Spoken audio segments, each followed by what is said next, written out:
Shalom, shalom, shalom, shalom, chers frères et sœurs en Christ, shalom. Mesdames et messieurs, bienvenue dans votre émission Face AB de Paris qui vous est présentée par votre humble servante, Maman Priscilla Kibissoa, RTP Paris, Radio Télé Puissance Paris. Nous sommes dans la joie de nous retrouver encore une fois ce soir. Je suis toujours dans la joie de vous servir. Merci beaucoup pour votre fidélité, surtout pour la confiance que vous renouvelez à votre chaîne RTP Paris. Nous sommes encore une fois dans la joie de recevoir sur ce plateau l'homme de Dieu, le docteur Omari Kilema. Nous continuons ce soir sur notre thématique sur l'orgueil. Nous continuons à parler de l'orgueil et aujourd'hui, c'est la clôture. Aujourd'hui, c'est la suite et la fin de cette thématique sur l'orgueil. Aujourd'hui, nous sommes à notre 5e série. Alors, n'hésitez pas à réagir au 0033 si vous appelez depuis l'extérieur. 7 66 53 10 80.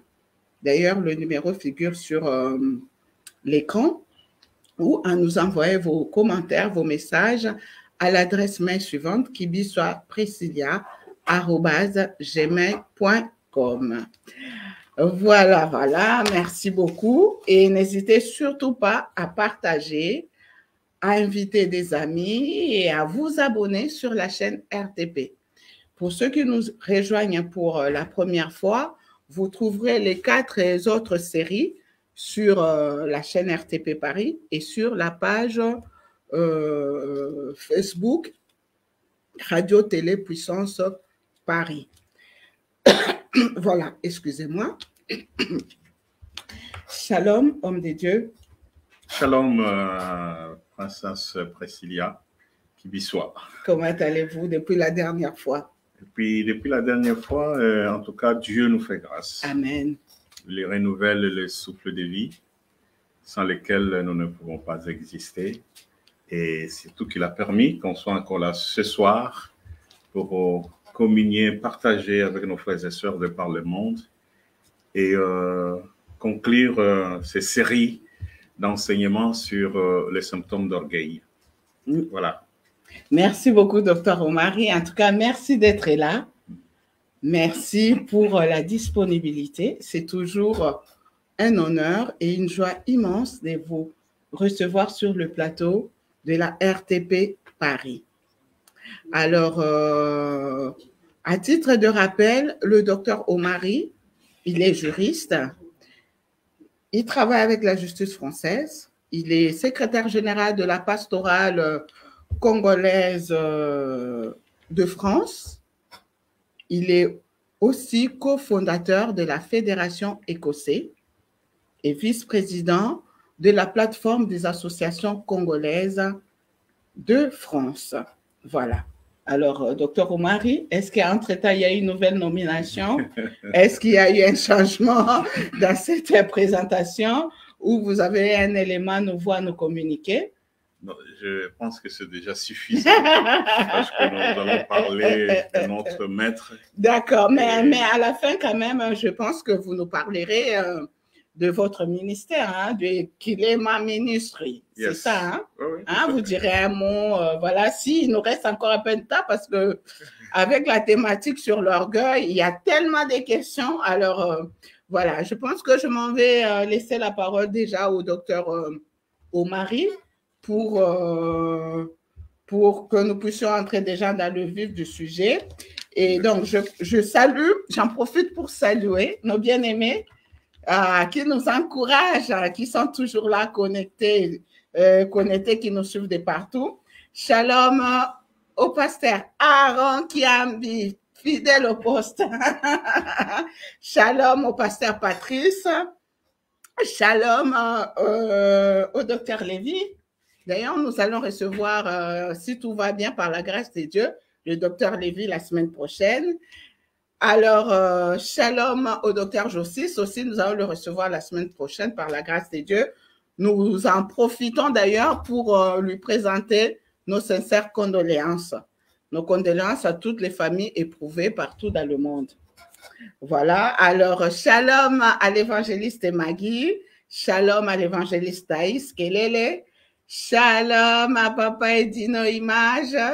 Shalom à Papa Willy. Shalom, shalom, shalom à vous tous qui êtes connectés. Shalom à mon ami François. Shalom à Rita. Ah, shalom, nous sommes contents de vous savoir connectés. Vraiment que le Seigneur vous bénisse, vous bénisse, vous bénisse. Et shalom aussi à notre daddy, l'évangéliste Kizamina Kibila Jean-Oscar, et à tous les frères et sœurs de la puissance. Que Dieu vous bénisse énormément. Alors, je me retourne et je m'en vais laisser la parole au docteur Omari pour nous parler encore une fois de ces 30 symptômes de l'orgueil. À vous la parole, homme de Dieu. Merci. Merci beaucoup, Maman Priscilla. Je remercie en tout cas toutes nos auditrices et tous nos auditeurs qui nous suivent depuis qu'on a commencé ces enseignements. Et merci pour toutes vos réactions, parce que nous recevons vos réactions et les différentes questions que vous nous envoyez. Nous essaierons de répondre au fur et à mesure à toutes ces questions, à toutes ces préoccupations. Alors, nous avons commencé à énumérer les différents symptômes, effectivement. Ce sont des faits, ce sont des choses. Lorsque nous le voyons, en tout cas, se passer, en tout cas, dans notre vie, dans notre comportement, dans nos relations, dans notre ministère, ça peut nous dire qu'il y a quelque chose qui se passe. Et c'est le but, d'ailleurs, d'énumérer tous ces symptômes. Donc, on ne fait pas la course aux chiffres.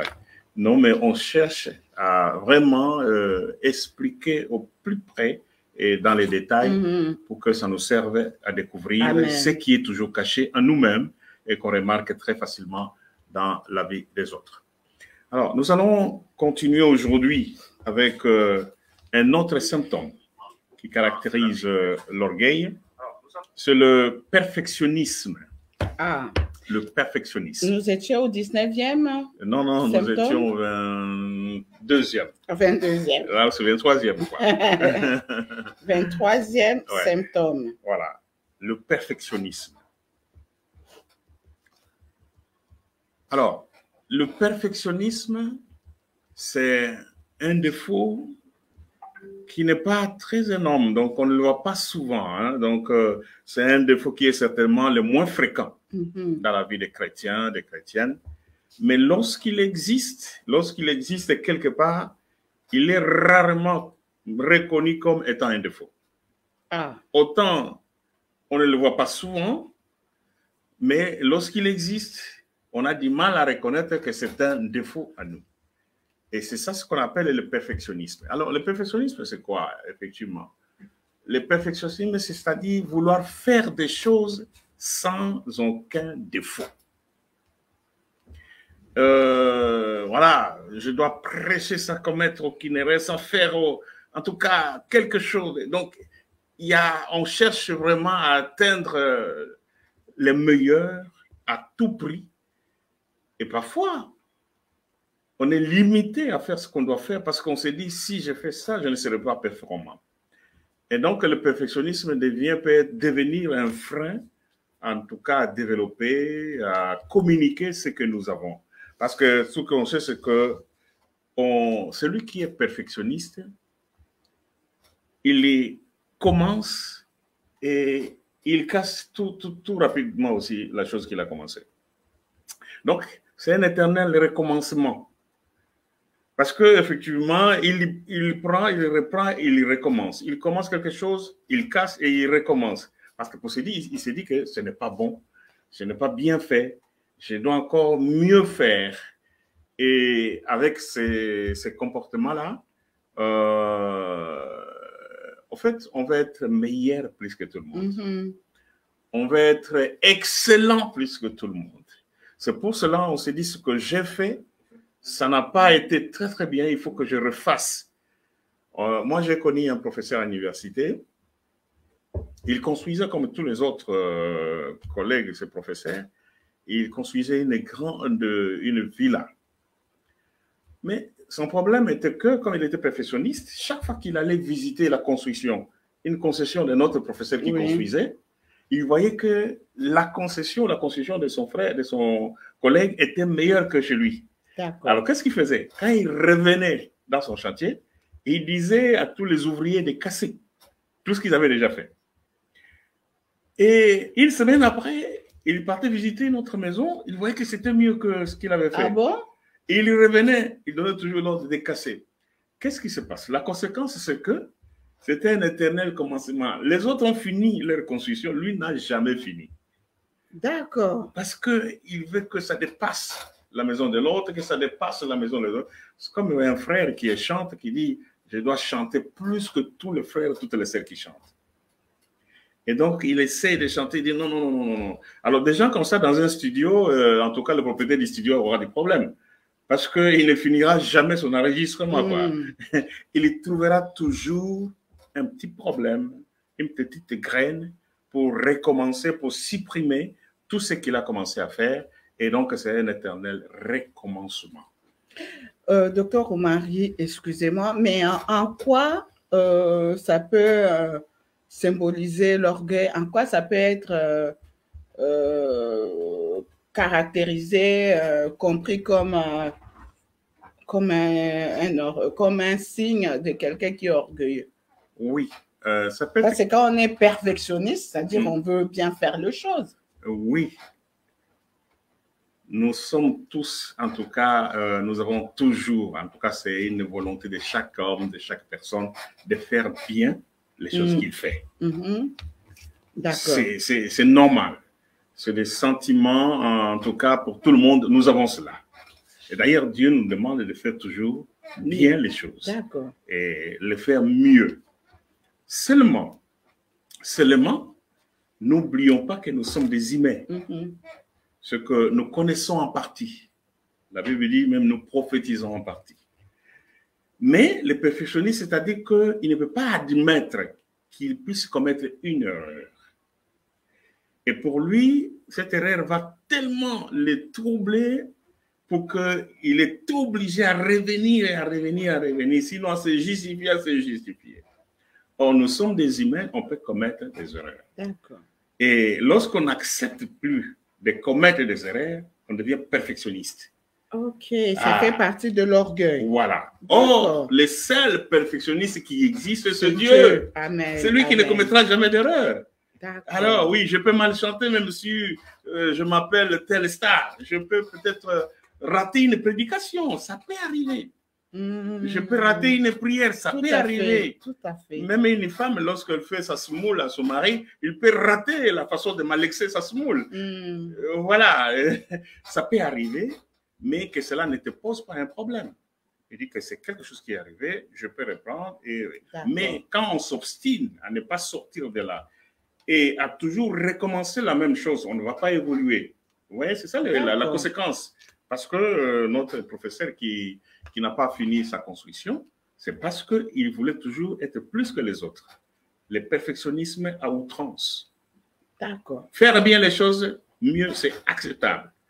Mais le perfectionnisme, c'est un qualificatif de quelqu'un qui exacerbe, qui exagère dans le bien faire, dans le mieux faire. Il exagère, il dépasse, même si la chose est très bien déjà. Mais lui, il voit toujours qu'il y a quelque chose. Quoi. Mais toi, tu regardes, tu ne vois pas un défaut. Mais même dans nos maisons aussi, des fois, on parle des gens qui sont très maniaques. Et ça peut être confondu aux gens qui sont très maniaques parce que des fois, dans nos maisons aussi, on aime bien ranger les choses. On aime que chaque chose soit à sa place. On aime que la maison ne soit pas sale. Tu vois, que tout soit propre, tout soit à l'endroit et tout. Est-ce que ça, vouloir être... entre guillemets, maniaque. Oui. Être maniaque, c'est bien, mais il y a des limites à être maniaque. Voilà. Dans chaque chose, il y a des limites, maman. C'est-à-dire, si ça dépasse, les lingala forts, ils disent que ça c'est ma baie. Parce qu'il y a des femmes aussi, des fois, ils disent, mais les chaussettes doivent être arrangées ici. Dès que le mari met les chaussettes à un autre endroit, ça devient un problème aussi dans la maison. Oui. C'est-à-dire qu'il y a des endroits pour les chaussettes, il y a des endroits pour les chaussures, ainsi de suite. Mais les maniaques, les perfectionnistes, il va laisser la cuisine où il est en train de préparer, chercher les chaussettes qui traînent un peu partout. Oui, ça devient très compliqué. Quelque part, ça peut être une qualité parce qu'elle veut que la maison soit propre, bien rangée. Je comprends qu'il y a de l'ordre, mais ce n'est pas parce qu'une chaussette est tombée quelque part, on laisse tout ce qu'on est en train de faire pour aller chercher une chaussette. Voilà, tu vas même brûler ta casserole dans la cuisine parce que je suis allé chercher une chaussette qui était tombée quelque part. Donc, 23e symptôme. Alors, ça c'était le 23e symptôme. Nous passons à un autre symptôme. 24e. C'est la désobéissance. La désobéissance. Et alors là, en tout cas, mes frères et sœurs, où que vous soyez, vous pouvez prendre cette référence, notez là, Jérémie chapitre 42. En tout cas, vous pouvez lire tous les chapitres. Jérémie chapitre 42. Tous les chapitres, et vous arrivez même au chapitre 43, du 1er jusqu'au 7e verset. Je ne vais pas vous lire, c'est un long texte, mais je vais vous expliquer de quoi il s'agit, et vous pouvez vérifier de vous-même en lisant chez vous, tranquillement, sur votre canapé, votre fauteuil, ou sur votre lit, de toute façon, où que vous soyez, vous pouvez lire la parole de Dieu. Donc, la désobéissance.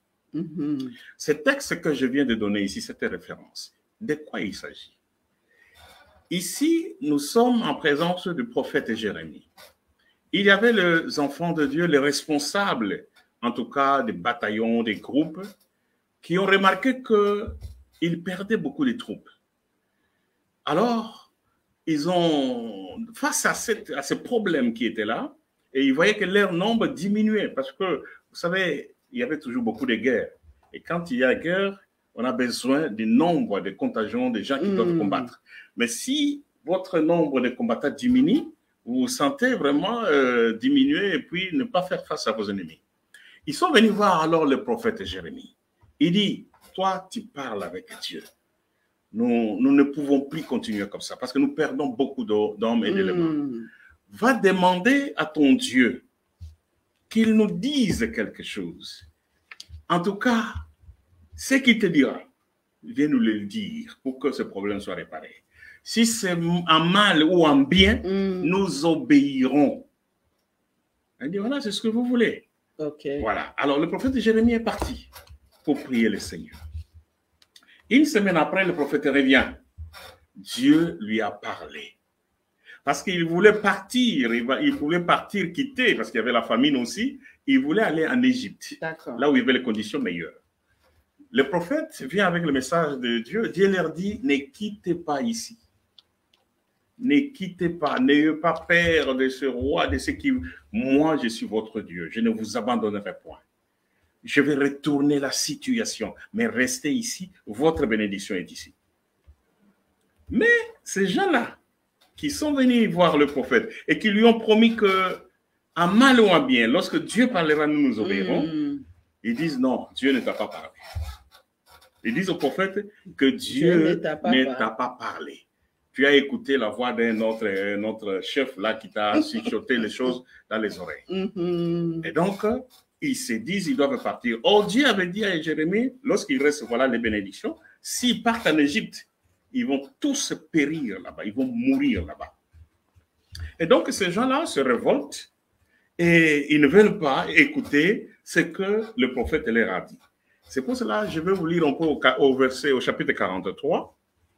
Là, nous sommes à arriver où est-ce que le prophète Jérémie amène la réponse. Lorsque Jérémie y achevait de dire à tout le peuple toutes les paroles de l'Éternel, leur Dieu, toutes ces paroles que l'Éternel, leur Dieu, l'avait chargé de leur dire, Azaria, fils d'Osée, Jokana, fils de Kérem, et tous les hommes orgueilleux. Ah, voilà.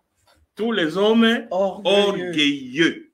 Dire à Jérémie, tu dis un mensonge. Ils disent au prophète, hein, tu dis un mensonge. L'Éternel ne t'a point chargé de nous dire. n'allait pas en Égypte pour y demeurer, mais c'est Baruch. Donc, il accuse Baruch. Voilà le problème de ces gens-là ici.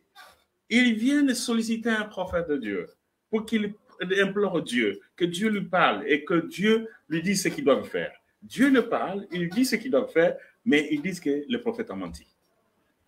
Et c'est la désobéissance.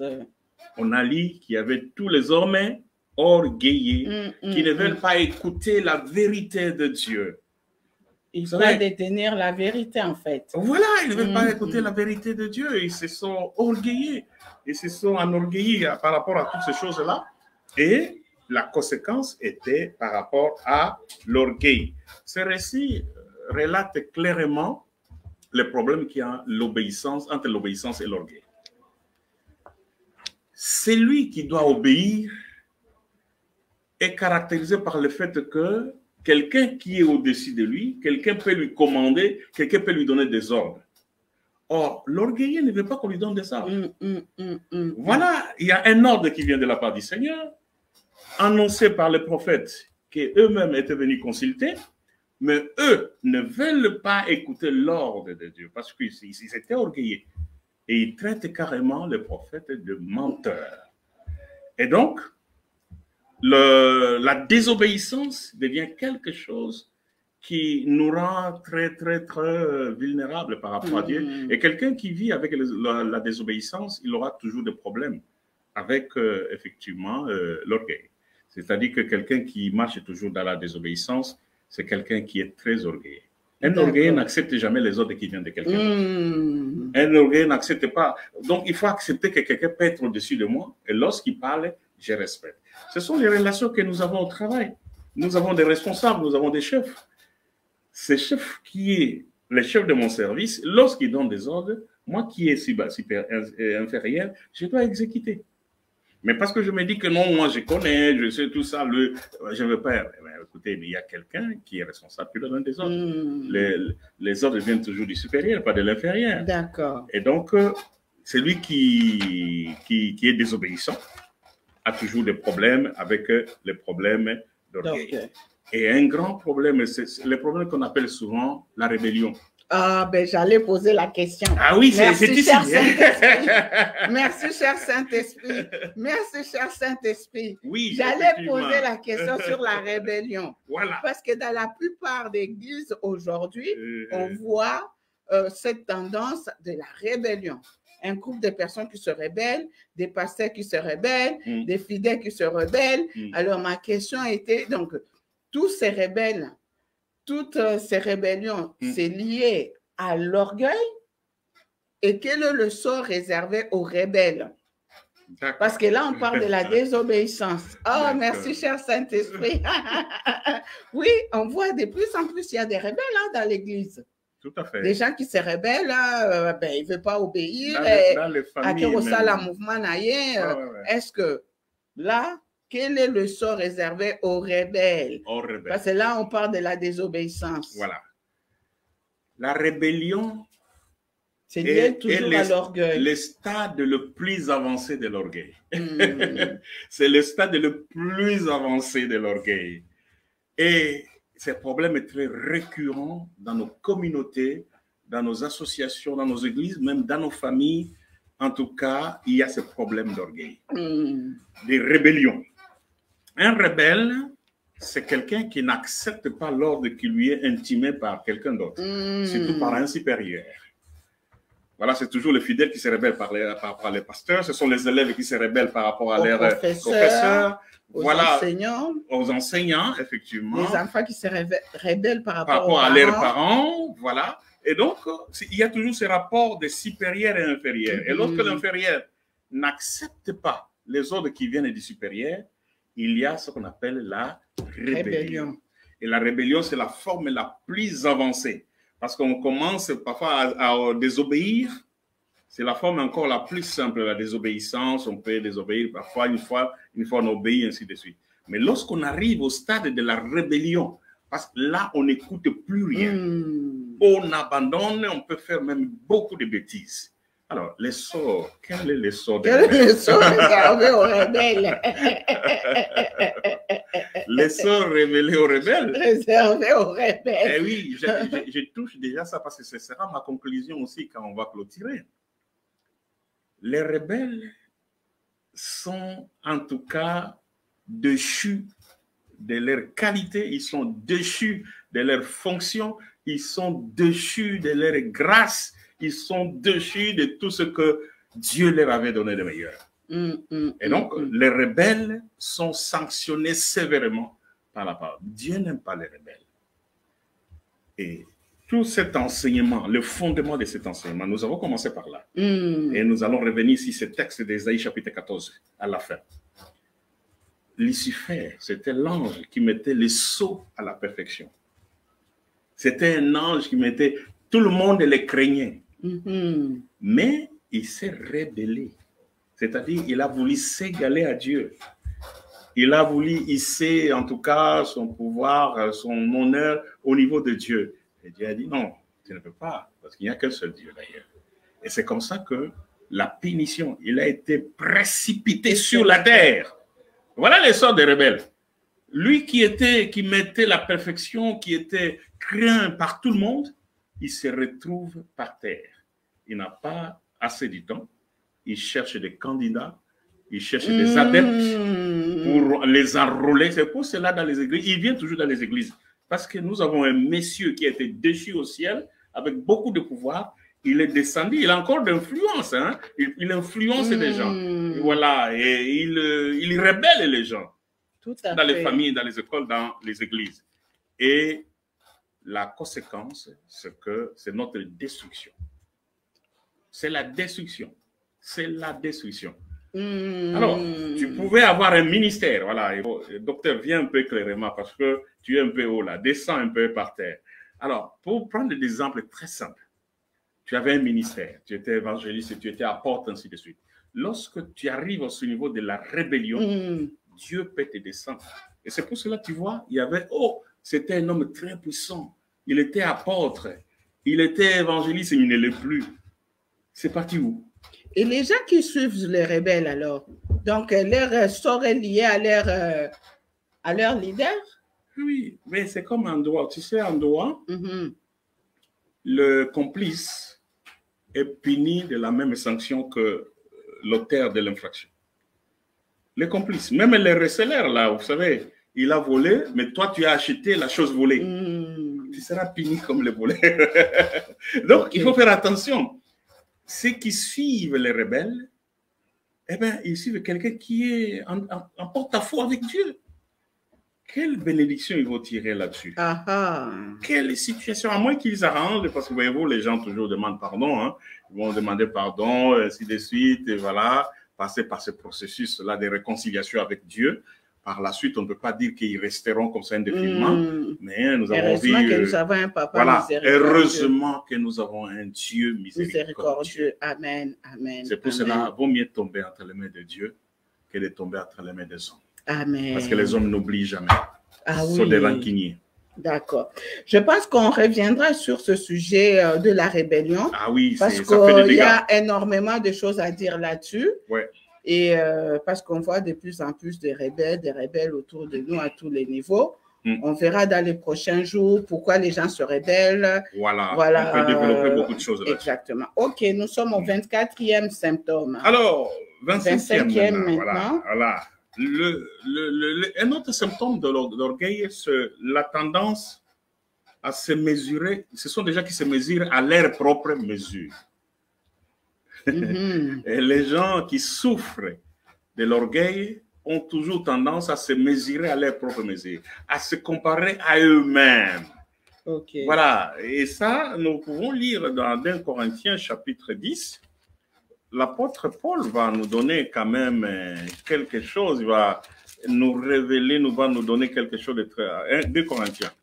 2 Corinthiens chapitre 10, versets 12 à 13.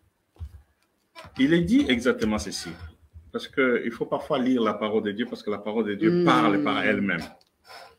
2 Corinthiens chapitre 10, versets 12 à 13, La Bible dit que nous n'osons pas nous égaler à nous comparer à quelqu'un.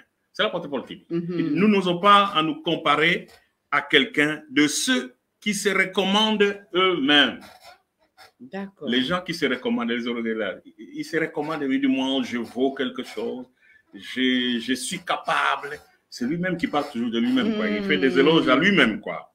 Okay. Mais en se mesurant à leur propre mesure, voilà, d'où j'ai sorti cela, en se mesurant à leur propre mesure et en se comparant à eux-mêmes, ils manquent d'intelligence. D'accord. Voilà. Donc, celui qui est animé par l'orgueil, il a toujours tendance à se mesurer par rapport à lui. Tout ce qu'il dit, il prend la référence à lui-même. Vous voyez, vous avez déjà vu des modérateurs dans l'église, quand ils veulent reprocher aux gens qui arrivent en retard, ils disent, je ne comprends pas que dans cette église, les gens arrivent toujours en retard. Or, moi, je suis toujours là le premier. Ça, il y en a plein. Oui, oui.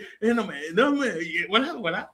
Il rapporte toujours tout en lui-même. Oh, moi, je suis toujours là. Les gens ne donnent pas leur dîme, mais moi, je donne toujours ma dîme. Comment les gens ne donnent pas leurs offrandes? Moi, je suis toujours le premier à donner les offrandes. Quand on fait l'appel, c'est moi, je suis toujours le premier. D'accord. J'accepte de tout perdre, moi, je le fais toujours. Vous voyez, ce sont toujours les gens qui font référence à eux-mêmes.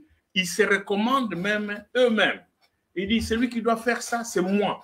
Celui qui doit aller là-bas, on cherche quelqu'un qui doit faire quelque chose dans l'église. Il dit toujours, c'est lui. Il ne peut pas citer quelqu'un d'autre, quoi. Donc, voilà, qui va diriger cette réunion de prière, c'est moi. C'est toujours moi. Qui va diriger la veillée, qui va modérer pendant la veillée, c'est toujours lui. Donc, ils se recommandent. En tout et pour tout, ils se recommandent eux-mêmes. Or, l'apôtre Paul dit, en se mesurant à eux-mêmes, en se recommandant eux-mêmes, ils manquent d'intelligence. D'accord. Ces gens-là manquent d'intelligence. Mais docteur Omari, parfois le volontariat, ou volontarisme, c'est toujours intéressant dans l'Église parce que des fois, quand on choisit quelqu'un, la personne peut ne pas être disponible, la personne peut faire telle ou telle tâche, telle mission, pas avec joie, mais avec contrainte et tout. Mais quand quelqu'un se propose, on est sûr que la personne va bien faire cette tâche, va bien accomplir la mission. Moi, des fois, je préfère être volontaire plutôt qu'on me désigne. Hein. Bien sûr, mais le pasteur peut demander qui sont les volontaires. Oui. Ce n'est pas en ce moment-là que je parle de ces gens qui se mesurent à eux-mêmes. Je vous ai donné un exemple, un modérateur qui modère et qui reproche aux gens qui arrivent en retard. Okay. Et il dit que je ne comprends pas pourquoi les gens arrivent en retard dans cette église. Moi, j'arrive toujours le premier. Donc, il y a cet esprit de comparaison. Oui, mais écoute, là, ça devient... En se comparant, il veut relever que c'est lui qui est le meilleur. D'accord, ok. Tu vois la différence? Je vois la différence. Je ne dis pas qu'il ne faut pas être volontaire. On a besoin de volontaires. Et d'ailleurs, c'est ce qui est très important parce que les volontaires, on ne les impose pas. C'est ça. Si on impose à quelqu'un de faire une tâche, c'est très mauvais parce qu'il peut le faire à votre présence. Lorsque vous n'êtes pas là, il risque de ne pas le faire. Exactement. Mais si ça vient de ma propre volonté, que vous soyez là ou que vous ne soyez pas là, mon pasteur ou mon responsable, je le ferai parce que ça a été mon acceptation personnelle. C'est ça, exactement. Donc, voilà, effectivement, la différence par rapport à ces gens-là qui se mesurent à eux-mêmes et qui se recommandent eux-mêmes, effectivement. Même si tu sais que laisse les gens te désigner. Laisse les gens te désigner. Ok. Laisse les gens. Vous savez, Jésus a guéri quelqu'un et une femme et il lui dit, vas-y, mais ne dis pas aux gens que c'est moi qui t'ai guéri. Jésus, il interdit à cette personne d'aller faire sa publicité. Mais en réalité, cette personne, est-ce qu'elle pouvait se contenir? Non. Cette personne, quand elle est partie, c'est elle-même qui a parlé. Ce n'est pas Jésus qui est sorti dans les rues. C'est moi qui ai guéri, c'est moi qui ai délivré, c'est moi qui ai... Non, Jésus n'a pas fait ça. D'accord. Les gens qui bénéficiaient, en tout cas, de la puissance de son ministère, ce sont ces gens-là qui témoignaient pour lui. Laissons les gens témoigner pour nous. Laissons les gens nous choisir s'il y a quelque chose. Mais surtout, quand on donne des exemples, il ne faut pas donner son propre exemple tout de suite. Parce que tout de suite, là, ça crée de problèmes, de frustrations. Voilà. Je pense qu'il y a énormément de choses à dire. Je suis en train de surveiller l'heure, mais je pense que Voilà, Dr. Omari, on doit évoluer. il y a énormément de choses parce que si les gens ne peuvent plus faire leur propre témoignage de ce que Dieu a accompli dans leur vie, là, il y a un problème, Dr. Omari. Finalement, tout le monde est orgueilleux. Non. Je ne dis pas cela qu'on ne doit pas faire notre témoignage. On doit faire notre témoignage, mais effectivement, vous savez, c'est souvent on fait le témoignage là où Dieu a accompli quelque chose, ainsi de suite, on fait ce témoignage-là. Mais faire un témoignage en condamnant les autres. Ok. Est-ce que je veux que vous me compreniez? C'est quand il y a toujours ce positionnement par rapport à l'autre. Faites votre témoignage sans faire référence aux autres. Okay. Pourquoi chercher à faire la référence, à vous comparer aux autres quand vous faites votre témoignage? Vous avez été guéri, dites que Dieu m'a guéri, je bénis le Seigneur, vous donnez votre offrande, basta, vous partez. D'accord, ok. Voilà. 25e symptôme. Alors, 25e symptôme. 26e symptôme. Voilà. C'est l'excès de confiance en soi. L'excès. L'excès. De confiance en soi. De confiance en soi, ok. Ce symptôme est quand même révélateur. Celui qui souffre de cette maladie, c'est un péché. L'orgueil, c'est un péché. Hein. Voilà. Mais celui qui souffre de cette maladie-là, il a toujours tendance à se faire tellement confiance qu'il oublie ses limites. Ça, c'est vrai. Qu'il oublie là où il peut aller. Vous savez, Dieu dit toujours qu'il faut remercier Dieu pour ce qu'on est déjà, même si on n'a pas encore atteint ce qu'on veut, mais déjà remercier Dieu pour ce qu'on est.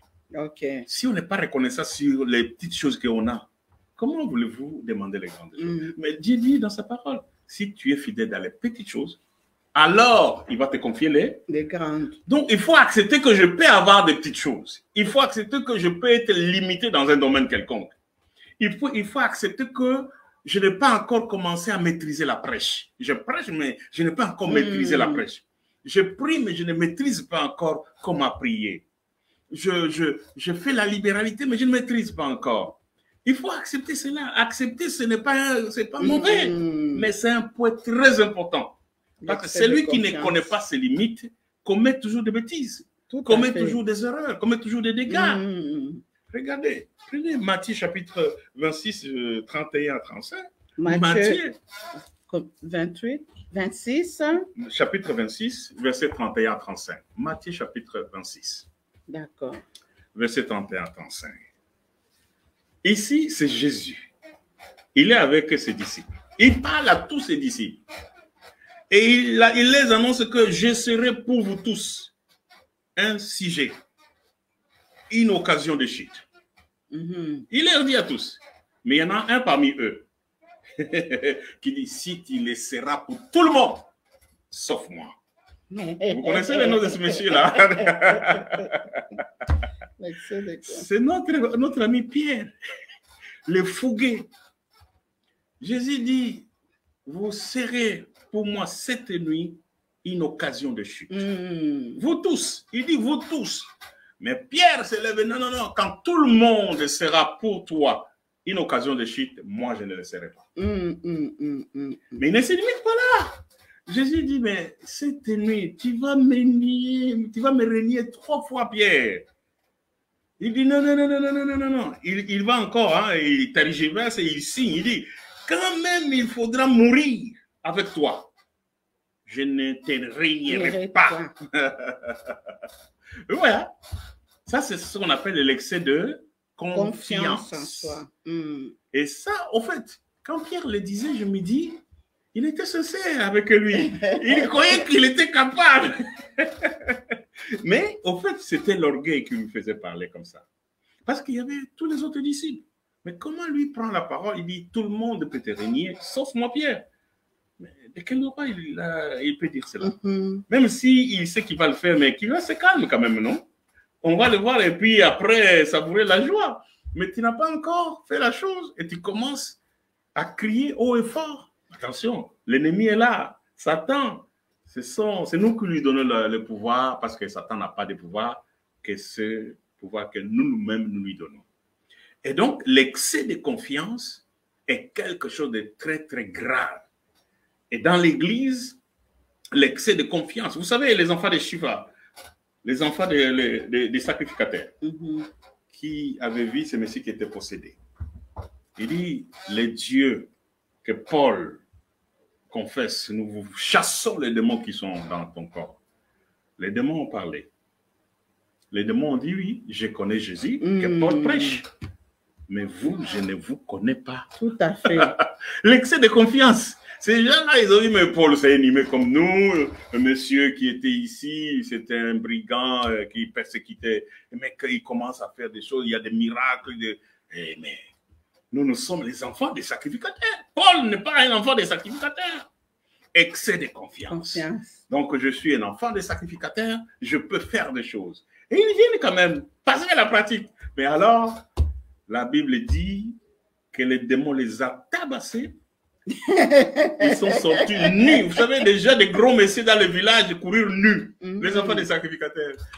C'était une scène que je ne voudrais pas que tout le monde voie, et c'est là parce que c'était terrible. En fait, on les appellerait, ce sont des échangistes. Les échangistes, ce sont les gens qui se dénident là et qui ont un club. Mais par circonstance, ils étaient devenus des échangistes. Frappés et ballottés par les démons à cause de la crise d'excès de confiance. Non. Nous avons des limites, mes frères et sœurs.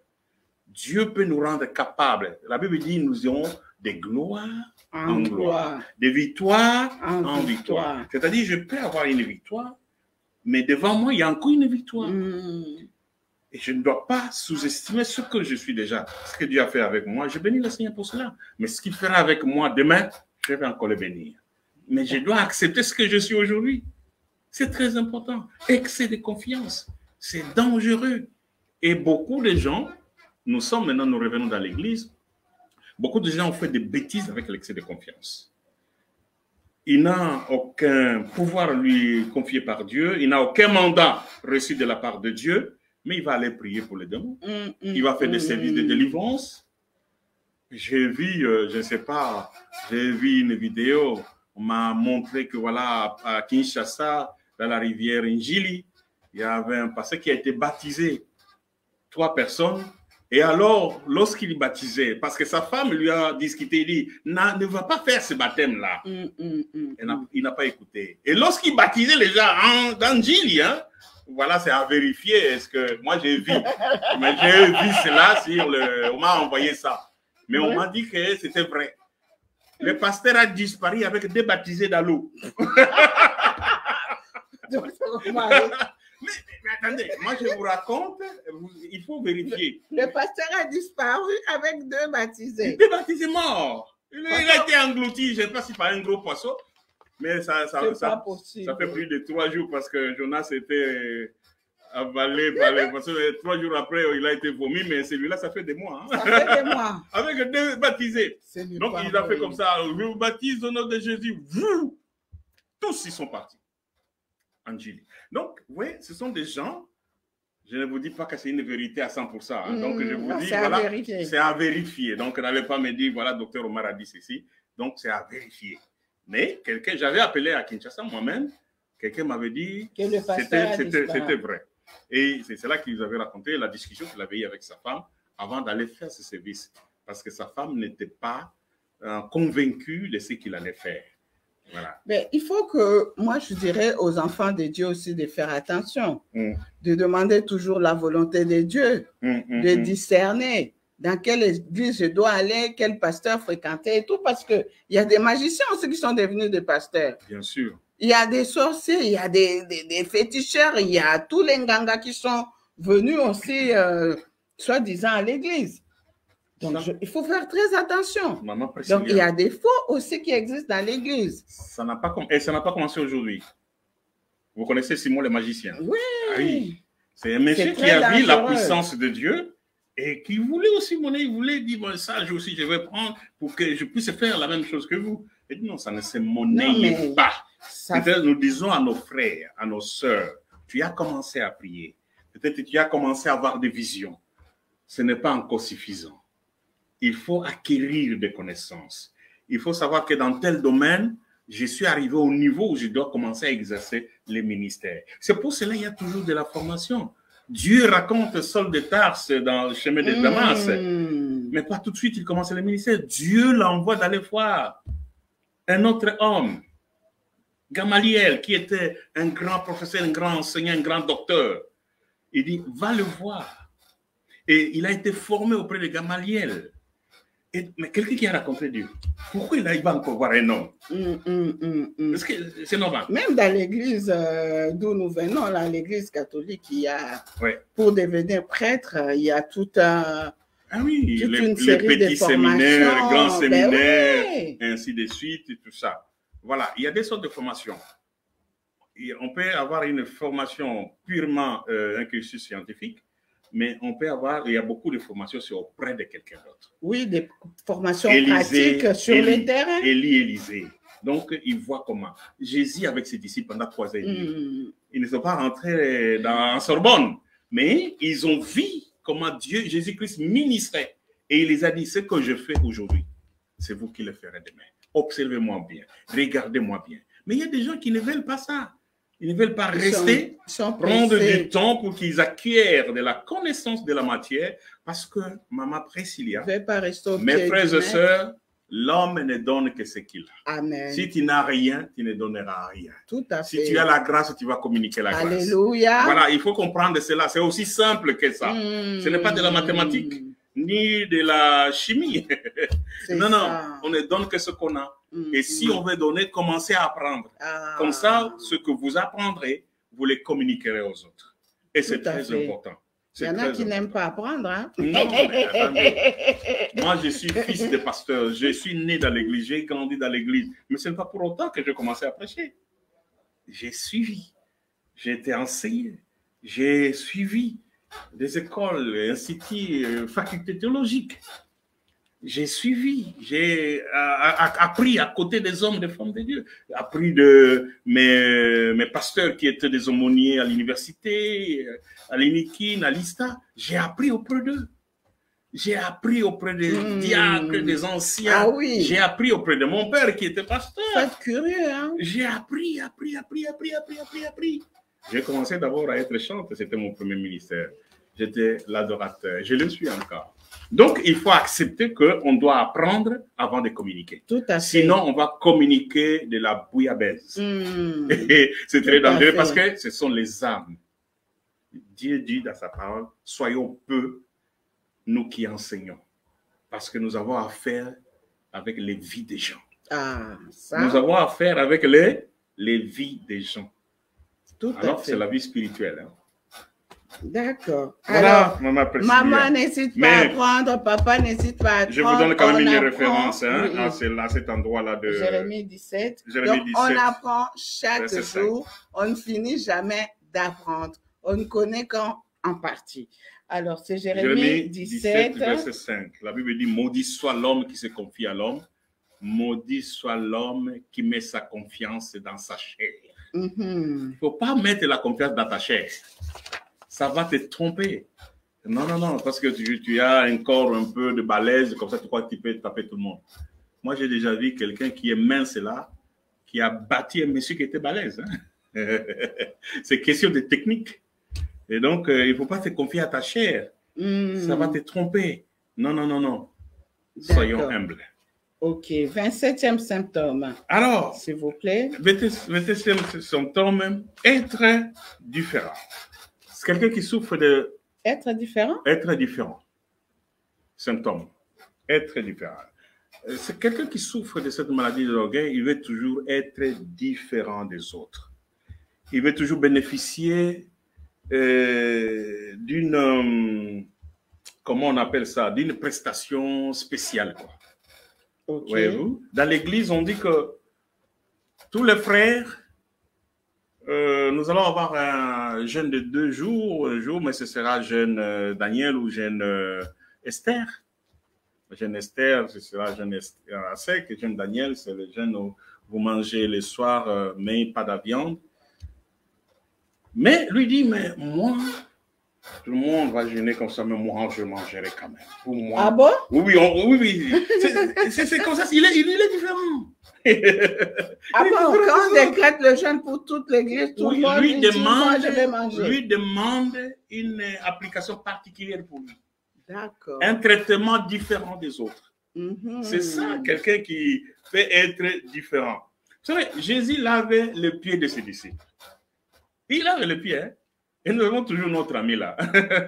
Quand Jésus arrive à ses pieds, il dit non. Tu ne peux pas me laver. C'est moi qui dois te laver. Non, c'est toujours Pierre. Pierre. Il dit non. Tu as lavé les autres, oui, mais moi, c'est Pierre. Je m'appelle quand même Pierre, non? Tu as oublié Jésus? Il dit non, je te connais. Il dit non, je dois te laver. Parce que il faut me voir faire ce que je fais pour que toi, demain, tu le fasses pour les autres.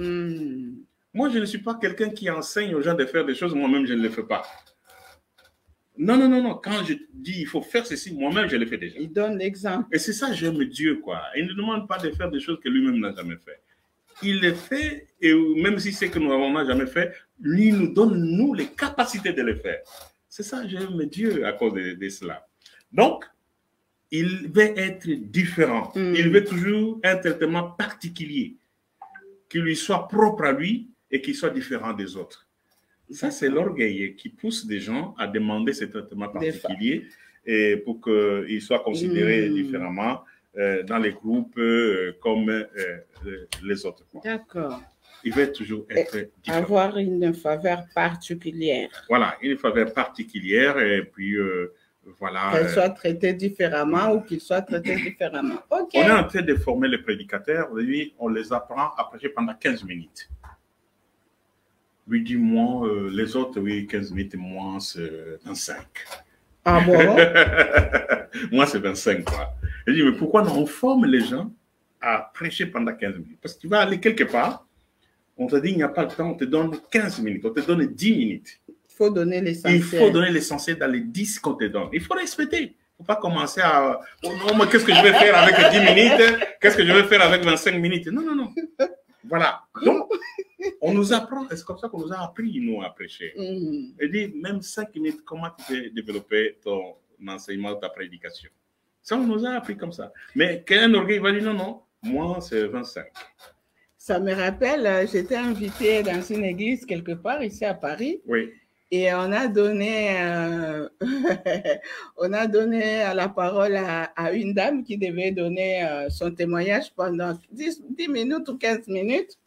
Mais je vous assure, la dame, elle a débordé, elle a fait même 45 minutes. Donc, moi, je crois que c'est vraiment important de savoir gérer le temps, d'être formé par rapport au timing aussi. Hein. Oui, c'est important. Il faut être formé par rapport au timing. Ça sert à ça, apprendre à côté de quelqu'un. Ça sert à ça, c'est-à-dire maîtriser les moments, les circonstances, les événements qui peuvent faire en sorte que je réduise ce que j'avais planifié. Mais comment, même si on me donne... On a connu un cas ici. Je ne sais pas si tu étais déjà en France. Vous connaissez les grands prédicateurs américains, Billy Graham. Ouais. Billy Graham, c'est un vieux, hein? Il est déjà décédé. Mais il avait, dans toutes les investitures de 7 présidents américains, c'est celui qui était toujours là. Il est arrivé ici en France, sur la télévision TF1. Et vous savez, à la télévision, on ne vous donne pas beaucoup de temps. Tout à fait. C'était Patrick Poivre d'Arvor, qui était encore le grand présentateur star de TF1. Et Patrick Poivre d'Arvor, il dit, Pasteur Billy Graham, tu as 3 minutes. On lui a donné 3 minutes. Mais ces 3 minutes, c'était comme s'il avait 3 heures, quoi. Il a dit des choses dans ces 3 minutes, calibrées, mais la France était en ébullition. En ébullition. Alors, tu vas venir là, à la télévision, je t'ai fait, tu dis non, moi, c'est 25 minutes. Mais le journal, c'est déjà 25 minutes. Comment on va te donner ton Mais docteur Omari, en revenant sur notre sujet sur l'orgueil, oui. Être différent par rapport à l'exemple que vous venez de donner tout à l'heure. Mais est-ce que le problème ne se pose pas plutôt au niveau de la gestion du temps? Est-ce que forcément c'est de l'orgueil ou c'est la mauvaise gestion du temps? La personne ne sait pas gérer le temps. Oui, il ne sait pas gérer, mais on vient déjà de donner un temps. Donc, il doit se conformer. Vous savez, quand vous êtes quelque part, vous êtes chez vous, dans votre église, dans votre association, vous avez le temps que vous voulez. Vous pouvez prendre tout ce que vous voulez, mais quand vous allez dans des conférences, il y a du monde, il y a un timing. Donc, on n'a pas la latitude de prendre tout le temps qu'on veut. Donc, sinon, il y a d'autres panélistes qui doivent intervenir, d'autres intervenants qui vont intervenir. Donc, on vous donne le temps, on vous dit chacun a 5 minutes ou chacun a 10 minutes. Et donc, en ce moment-là, ce n'est pas qu'on ne sait pas gérer le temps.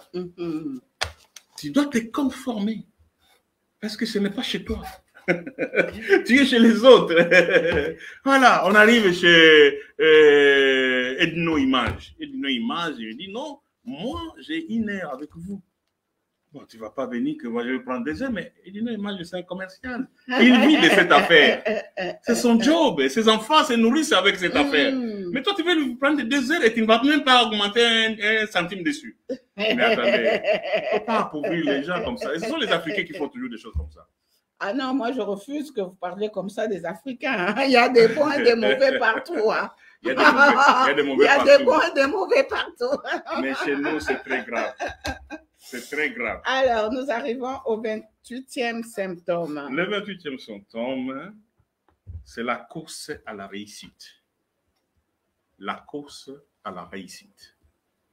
Alors, celui qui souffre toujours de cette maladie est vraiment impliqué dans cette maladie. Alors, pourtant, la Bible, hein, quand nous lisons Jean chapitre 15, verset 8, Dieu veut que nous puissions produire des fruits, beaucoup de fruits. Et que, voilà, c'est à cela qu'on saura que nous sommes ses enfants. Dieu nous amène à produire des fruits. Mais nous parlons ici la course à la réussite. D'accord. Réussir, ce n'est pas pour maman Priscilla. Mais je parle d'un problème, d'un vice, d'un symptôme qu'on appelle la course. À la réussite. Courir n'est pas mauvais. Mais quand la course, c'est autre chose. Ce n'est pas marcher tranquillement. Donc, la course à la réussite. Réussir, ce n'est pas mauvais. Nous devons réussir. Nous devons réussir nos enseignements. Nous devons réussir nos émissions face A, face B, ici. Pour que les gens nous suivent, on doit réussir. On doit produire des choses qui sont meilleures, qui intéressent les gens, qui attirent les gens, qui touchent les gens, surtout spirituellement parlant. Mais la course à la réussite devient un problème. Et vous allez voir, il y a quelques exemples que nous allons voir ici avec le roi David. Le premier exemple se trouve dans 1 Chronique, chapitre 21, 1 à 15. 1 Chronique. 1 Chronique, chapitre 21, versets 1 à 15.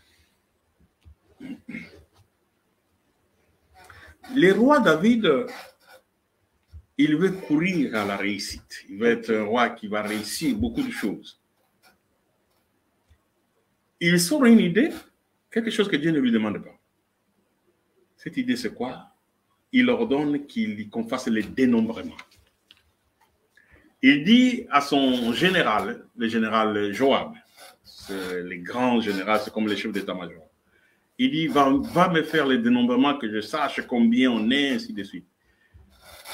Ce monsieur général, il lui fait la réflexion, il dit, pourquoi tu veux ça? Dieu n'a pas demandé de faire ça. Il hésite un peu. Il vient, il dit, non, tu dois le faire. Il faut que tu fasses le dénombrement. Mais il va à contre-cœur parce que c'est un ordre qui lui est donné, mais il dit que c'est un mauvais ordre qu'on lui donne. Lorsqu'il va faire le dénombrement, il ne va pas faire le dénombrement de Lévite et de Benjamin. Il va faire le dénombrement des autres, il lui amène les chiffres. Mais la Bible dit, et vous lirez cela, la référence là. La Bible dit que Dieu était fâché. Il a été fâché par rapport à cet ordre que le roi David avait donné. D'accord. Et Dieu va frapper. Il va venir avec 3 choses. Il va lui proposer 3 choses. Il dit, il y a 3 punitions devant toi. Ou tu acceptes 3 années de famine. Ou tu acceptes 3 mois où les armées qui s'opposent à toi vont venir te détruire pendant 3 mois. Et la 3e punition, la peste, qui va venir et dévorer les gens. Lorsque Hadad, c'est le prophète, on l'appelait les voyants de Dieu. Donc, les voyants de Dieu, ce sont les gens qui voyaient des choses que Dieu leur remontait. C'était aussi l'appellation des prophètes. Donc, le voyant Hadad vient dire ce message. Dieu lui dit, va dire à David, voilà, il m'a offensé, il a fait des choses que je ne lui ai pas demandées. Et David, d'ailleurs, va reconnaître. Il dit, voilà, il choisit parmi ces 3 fléaux. David plaire, non, Dieu c'est un Dieu miséricordieux, mais qu'il accepte, mais pardonne. Mais Dieu va envoyer Hadad, il va lui dire qu'il va envoyer la peste. Dieu va envoyer la peste pendant 1 jour. Et pendant 1 jour, il y a eu 70 000 morts. Okay. 70 000. Quel désastre. À cause de quoi? La course à la réussite.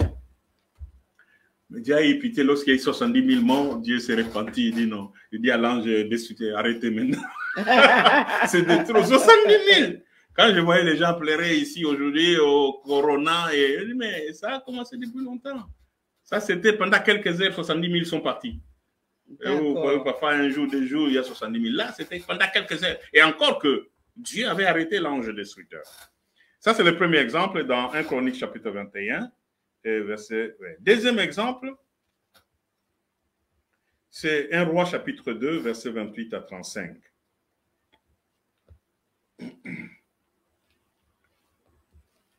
Deux rois, okay. un roi plutôt, chapitre 2, verset 28 à 35. Je vous raconte ce qui est dit ici.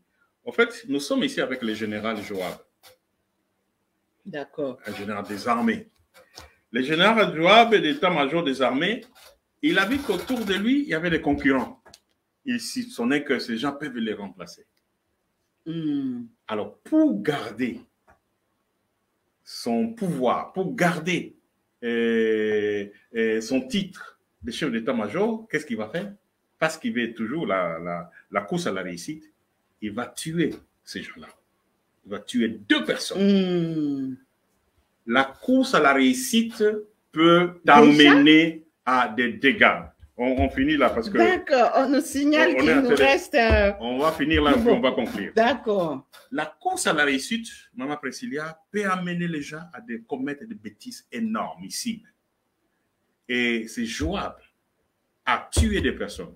Mais lorsque c'est arrivé au niveau des oreilles du roi, Salomon, il va aller se cacher à côté de là où il y avait l'arche de l'Éternel. D'accord. Et le roi envoie ce messager. Il dit qu'il vienne. Il dit non, je reste ici. Je préfère mourir ici. OK. On rapporte la nouvelle au roi. Le roi, il envoie ce messager. Allez les tuer. On a été là-bas. On l'a tué. On l'a enterré dans sa maison. La course à la réussite. Alors, suivez-moi très bien, chers je ne suis pas contre la réussite. Je suis le premier à vouloir réussir. Et Dieu seul sait combien j'ai réussi des choses. Donc, ce n'est pas ça le problème. Mais la course à la réussite, ça devient un vice qui peut nous amener, parce que si on n'arrive pas à cette réussite-là, parce qu'on est obsédé par cette réussite, on peut commettre des dégâts. On peut même tuer quelqu'un. Et nous voyons ça souvent chez les politiciens. S'ils n'arrivent pas à aller, ils peuvent sacrifier. Et la politique, il n'y a pas des amis. On peut tuer. Mais pas seulement les politiciens, même dans les églises. Tout à fait. On a connu des cas comme ça où les serviteurs de Dieu, le poison, c'est arrivé dans les églises. Le poison est arrivé. Vous savez pourquoi? C'est la course à la réussite. Tel a été un grand ministère. Il y a même les gens qui jugent les hommes de Dieu selon le nombre de fidèles dans son église. Ça rime à quoi? Il n'y a pas cette hiérarchisation avec Dieu. Que tu as 1000 personnes, tu es plus que celui qui a 50 personnes. Ça n'a rien à voir. C'est ta relation avec Dieu qui est très importante. Tu peux avoir 1000 personnes, mais ta relation est saccadée, ça ne peut rien. Donc, nous avons ces 2 exemples où la course à la réussite peut nous amener à faire des choses qui sont contraires à la volonté de Dieu. Donc, faisons attention. Nous devons réussir, mais nous ne devons pas faire absolument à tout prix la course à la réussite. Il peut arriver que tu échoues. Il peut arriver que ton temps est fini. Et Dieu, vous n'avez pas vu les rois? Combien de rois Dieu a remplacé? Celui-ci a fait 20 ans, celui-ci a fait 15, celui-ci a fait 5. Et chacun, voilà, il y a des saisons. Et il faut savoir que si ce n'est plus ma saison, eh bien, je laisse le morceau. D'accord. Ouais. Alors, là, nous sommes au 28e symptôme, Oui. 29e et 30e, comme il ne nous reste plus beaucoup de temps. Alors, s'il vous plaît, réagissez, envoyez vos questions, téléphonez au 07 66 53 10 80. J'en profite pour saluer l'apôtre Valentin Kaninda Chibola depuis Dallas. Shalom, shalom, homme de Dieu, shalom. Ah, il a dit très intéressant.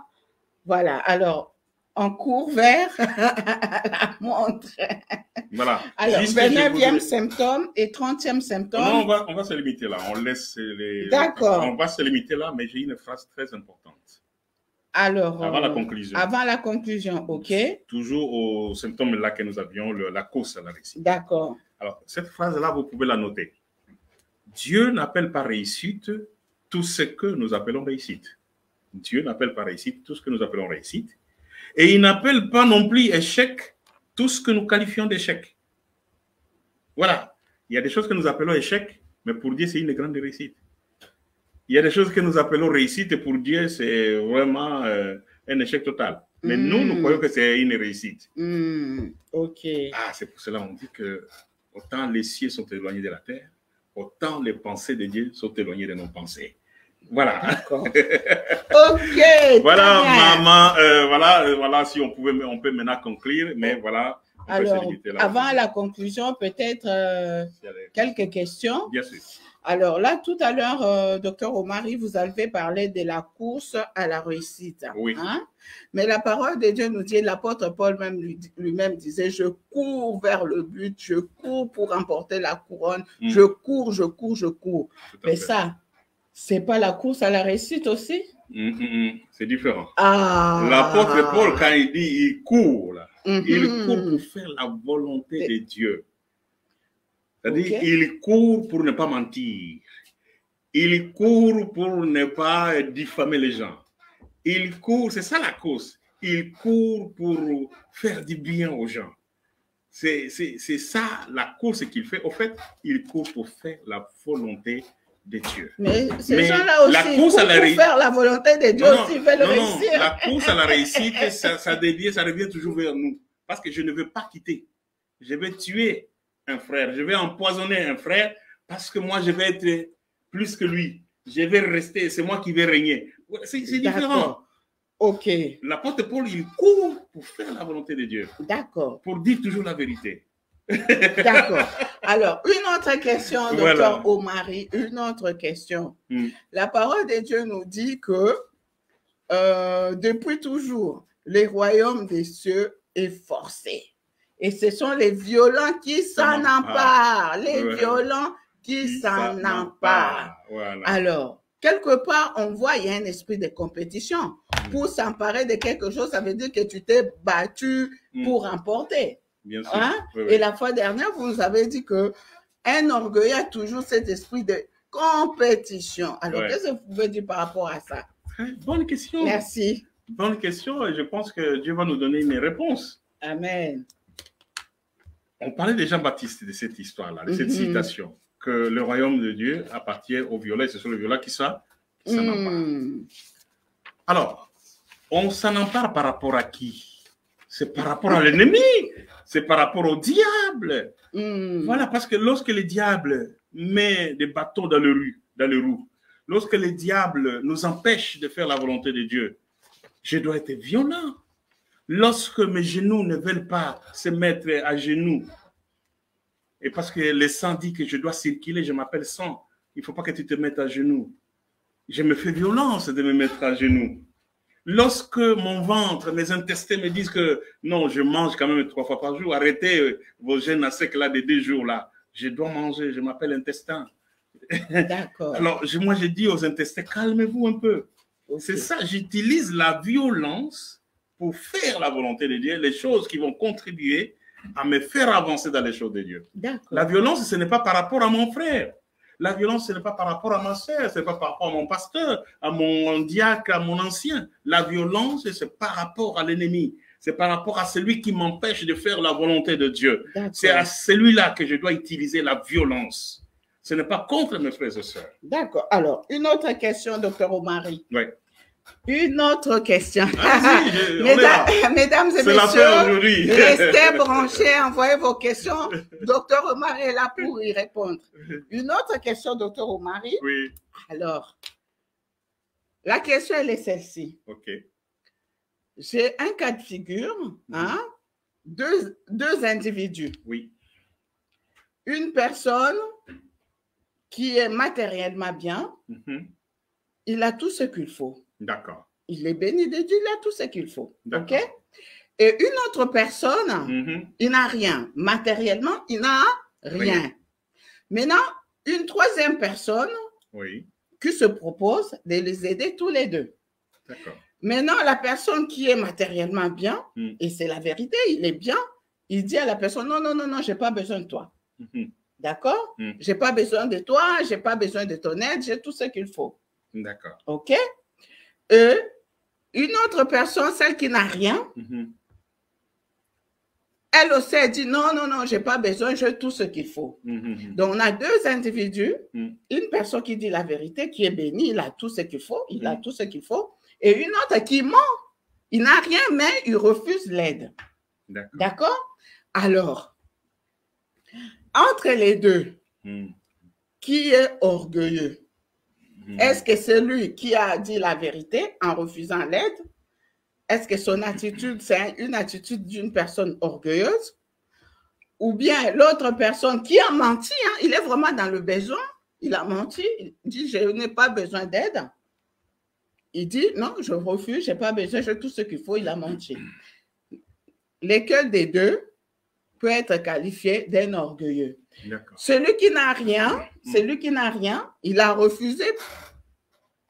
Bon, je m'arrête d'abord là parce qu'après je vais continuer. Peut-être pour éclairer, pour éclaircir un peu ma question. Dans la Bible, on a aussi ce cas de figure. Hein? Jacob, qu'on appelait usurpateur, il avait volé la bénédiction de son frère Ésaü. Il est parti vers son oncle Laban. Maintenant, quand il est revenu, il était béni, il avait des biens, il avait des chameaux, il avait des femmes et tout. Et à la rencontre de son frère Ésaü, il avait peur de le rencontrer, de peur que son frère le tue. Et il avait ramené des présents pour qu'on donne à son frère Ésaü. Mais Ésaü a dit non, je n'ai pas besoin de tes présents parce que moi aussi, Dieu m'a béni.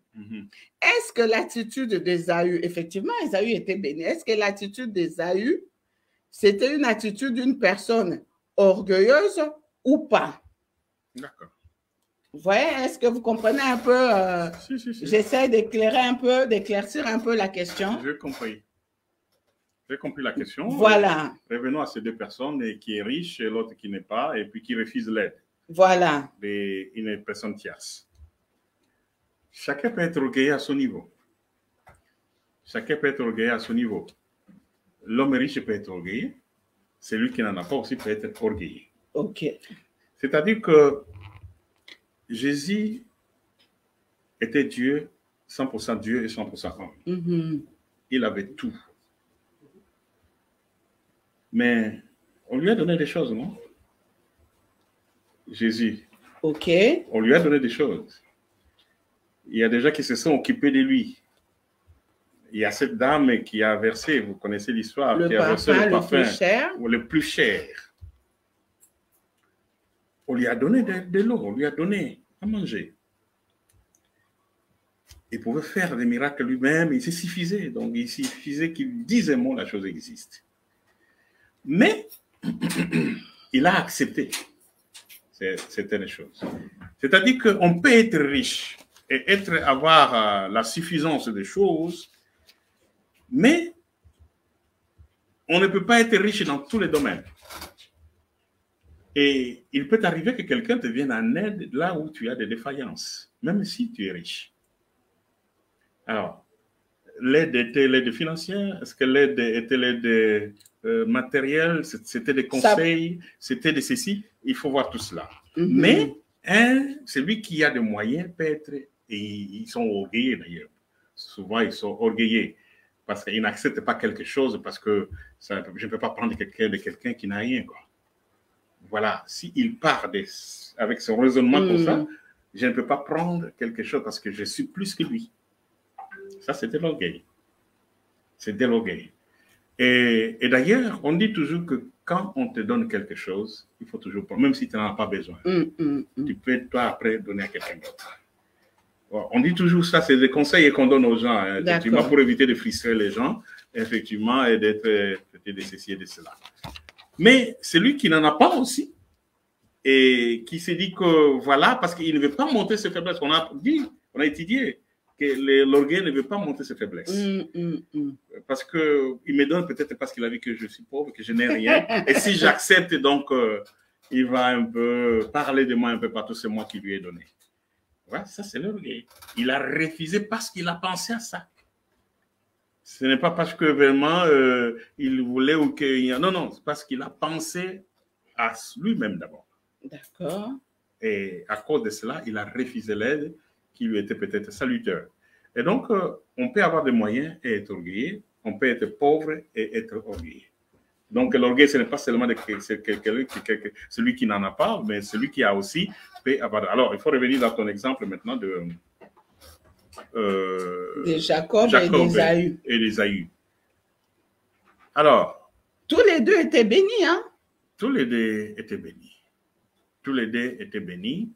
Et... Parce que je précise que Jacob, en venant à la rencontre de son frère, c'était pour lui un signe de pardon, de miséricorde, voilà, pour que son frère puisse lui pardonner. Maintenant, son frère Ésaü, il dit non, non, non, non, Dieu m'a béni aussi, tout ça. Est-ce que Ésaü, c'est un orgueilleux? Quand nous lisons ce texte-là, nous allons comprendre que même là, il n'y a même pas problème d'orgueil. Il y a tout simplement un problème de vengeance. Ésaü n'a jamais été content par rapport à ce qui s'était passé, que son petit frère soit béni à sa place. Et pourtant, c'est spirituel tout cela, il avait vendu son droit de naissance lui-même. C'est lui qui avait inversé les rôles. D'accord. Et donc, il avait donné lui-même son droit de naissance. En donnant son droit de naissance sur un plat de lentilles, il faisait de son frère le premier et il devait devenir avant lui. Donc, voyez-vous, il y a encore des choses à parler là-dessus. Voilà, on dit toujours il avait volé et tout ça. Non, non. Il y a des choses que, effectivement, c'était des choses qui étaient déjà écrites et lui-même a vendu. Ce n'est pas Jacob qui lui a demandé, c'est lui-même, Ésaü, qui a vendu son droit de naissance. Alors, est-ce que... Parce que si on considère juste cette partie-là... Oui, cette partie-là. Oui, juste cette partie, l'attitude d'Ésaü... Ésaü n'était pas content et il avait du mal à pardonner son frère. Il y a un problème de pardon à ce niveau-là. Okay. Il y avait un problème de pardon parce qu'il ne voulait pas pardonner son frère par rapport à ce qui s'était passé, en tout cas les bisbilles qui s'étaient passés. Et donc, il ne voulait pas et il avait toujours ça. Il avait toujours ça et il dit non, ben, écoutez, tu as ceci, moi j'ai aussi mes choses à moi, ainsi de suite. Bon, d'accord. C'était le problème de pardon parce qu'il y avait un contentieux avec son frère. D'accord. Un contentieux. Okay. Ce n'était même pas le problème d'orgueil. D'accord. Un contentieux. Alors, il y a une autre question. Voilà. Continuez à envoyer vos questions, mais vous pourrez même envoyer par mail. Hein? J'enverrai au docteur Omari, il pourra même y répondre par écrit. Parce que, homme de Dieu, il y a des gens aussi, pour revenir à mon exemple précédent, d'une personne qui n'a rien, mais qui refuse d'être aidée. Peut-être aussi, ce n'est pas un problème d'orgueil, c'est parce que aussi la personne, comment dirais-je, la parole de Dieu nous dit aussi que vaut mieux manger un pain sec plutôt que d'être dans une maison remplie de viande. Tout à fait. Peut-être que la personne, elle veut juste se protéger, parce qu'on a vu des gens aussi autour de nous. Il a aidé quelqu'un, il commence à chanter partout. Sokingate. yo mbeloko mapoto soki ngate be yo ozwa musala wana soki ngate soki ngate, et du coup peut-être la personne pour éviter tout ça il se protège. Il se protège. Tout à fait. Vous voyez? Donc la question que je vous pose maintenant, docteur Omari, existe-t-il de l'orgueil positif ou de l'orgueil nocif? Parce que quelque part là, on voit, quand la personne se protège, on peut parler de l'orgueil positif parce que la personne veut protéger sa personnalité, son amour propre. Ça ne s'appelle même pas orgueil. Par exemple, je vais vous donner un exemple concret. Bon, je suis là, quelqu'un dit, maman Priscilla, je vais t'offrir une voiture parce que je vois ta voiture. Et puis moi, je dis, non, non, non, non, non. Je travaille, je peux prendre un crédit, je vais m'acheter une voiture et tout, je refuse ton cadeau. Moi, je refuse parce que je me protège. Parce que je ne veux pas que cette voiture-là soit après pour moi un problème. Que la personne commence à chanter partout, ouais, je lui ai acheté une voiture, je lui ai offert ceci, je lui ai offert cela. Est-ce qu'on peut parler de l'orgueil positif dans ce sens? Il n'y a jamais eu de péché positif. Mon frère, où que vous soyez, il n'y a jamais eu de péché positif. La personne se protège, le péché s'appelle le péché, l'orgueil c'est un péché, on ne doit pas relativiser. Mais maintenant, je vais revenir à ton exemple. Je vais te prendre même un exemple de la vie avec l'apôtre Paul. L'apôtre Paul était soutenu par toutes les églises. Il a refusé, la seule église où il a refusé les dons, c'est l'église de Corinthe. D'accord. Parce qu'il connaissait ces gens-là, comment est-ce qu'ils parlaient. Ça ne s'appelle même pas orgueil, ça s'appelle la prudence. Amen, amen. Il a utilisé une prudence. Parce qu'au fait, même quand il refuse la voiture, c'est que tu connais déjà la personne. Il y a une histoire avec cette personne. Pas forcément, hein? Oh, il y a toujours des choses. En tout cas, d'une manière ou d'une autre, quand vous creusez là, vous trouverez toujours quelque chose. Papa dit non, il m'a laissé. Oui, non, il comprend pourquoi il dit non, il y a ma campagne. Donc, quand on creuse, on trouvera toujours quelque chose. Même si ce n'est pas de toi, mais tu avais appris chez quelqu'un d'autre. Il dit ce qu'il avait fait chez l'autre, il peut le faire aussi chez moi. Il y a toujours quelque chose. Prudence. Mais il y a la prudence. L'apôtre Paul a accepté toutes les aides qui venaient des autres églises. Mais la seule église où il n'a pas accepté, ils ont fait. Il dit non, non, je ne prends pas. Parce qu'il y avait des vantards, des orgueillés, qui lorsqu'ils te donnent, ils vont commencer à parler. Et il a dit, pour me protéger mon ministère, j'utilise la prudence. Il dit, je bénis Dieu pour tout ce que vous avez fait, mais toutes les églises ont déjà contribué, il y en a déjà plein. Voyez-vous? Donc, on peut utiliser la prudence. Mais souvent, les gens, ils ont des quoi se protéger parce ils ont des histoires, ils ont déjà vécu des expériences. Il lui avait donné une petite chose, il avait attendu de bruit. Quand il vient avec une autre chose, il se rappelle toujours de cela. Donc, il faut faire la part des choses par rapport à ces deux aspects. Donc, du coup, on peut parler de l'orgueil positif. Pas d'orgueil positif. L'orgueil, c'est quelque chose que Dieu n'aime pas. Et c'est pour cela, nous lirons dans la conclusion les grands versets là, parce qu'on va finir par là. D'accord. Si tu n'as plus de questions, on passera. Et oui, quand je parle de l'orgueil positif, c'est parce qu'on parle aussi de la colère sainte. On sait que la colère aussi, c'est un péché. Mais quand on parle de la colère sainte, ça veut dire qu'on peut aussi avoir de l'orgueil positif. Parce que Jésus lui-même... je préfère appeler ça la prudence. Non, je vais vous donner l'exemple. Jésus lui-même étant Dieu, il est arrivé au temple. Il a chassé tous les marchands parce qu'il faisait n'importe quoi, un peu de désordre dans le temple. Tout à fait. Donc là, on parle de la colère sainte. Donc on peut aussi parler de l'orgueil positif. La personne se protège, protège sa personnalité, protège sa vie, protège son ministère, se protège. Ouais. Donc, mais il faut faire attention avec l'orgueil parce que Jésus a chassé. Je suis d'accord. Il a chassé, pas de l'orgueil saint. Mais il a chassé parce qu'il y avait un désordre dans son église et il ne pouvait pas accepter cela. Et donc, il a fait pour préserver l'identité de son église, le rôle qui était assigné à son église. Il dit, vous avez oublié les rôles, ce qui devait se faire ici. Et donc, il a utilisé ça. Alors, il faut voir, il faut étudier cas par cas. Est-ce que celui qui l'a fait vraiment c'était dans les choses ou bien c'est lui-même. Parce que tout cela, c'est quand ça revient toujours, ça se porte à soi-même, que ça devient très dangereux. Bon, alors, pour finir, avant que vous puissiez nous donner la conclusion, homme de Dieu et docteur Omari, maintenant, quel est le remède pour sortir de l'orgueil? Quelle est la piste de sortie? C'est vrai, on a dénoncé, on a énuméré 30 symptômes et tout. Maintenant, comment faire? Les gens qui ont suivi des enseignements, les gens qui ont suivi les 5 séries, comment faire pour sortir de l'orgueil? Batouana, les canaux délivrance, qu'ils aillent chercher leur délivrance. Qu'est-ce qu'il faut faire pour sortir de l'orgueil? Voilà, c'est la question la plus importante qui nous introduit dans notre introduction, parce que le but de cet enseignement, ce n'est pas seulement de larguer ces symptômes comme ça. Le but d'abord était de nous révéler comment l'orgueil agit. Parce que tu ne peux pas combattre quelque chose que tu ne connais pas. Ok. Or, nous avons dit au départ que l'orgueil, c'est un vice qui se cache. Et donc, si tu n'arrives pas déjà à le détecter, pourquoi nous allons voir le médecin? Le médecin va nous voir et va nous consulter. Il fait les diagnostics avant de nous donner les médicaments. C'est ce qu'on a fait.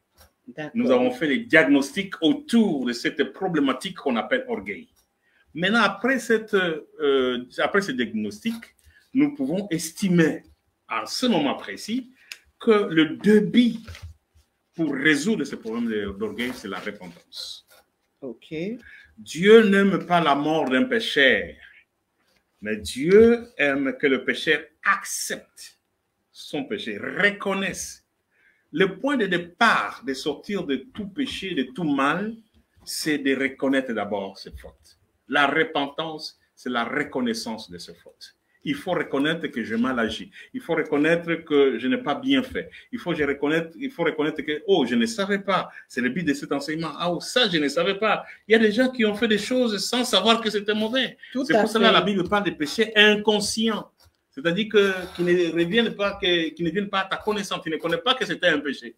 Mais en écoutant des enseignements, en écoutant, on dit, ah, ça, je n'avais jamais su que c'était mauvais. Tout à fait. Et quand on connaît cela, on se répand, on dit non, Seigneur, pardonne.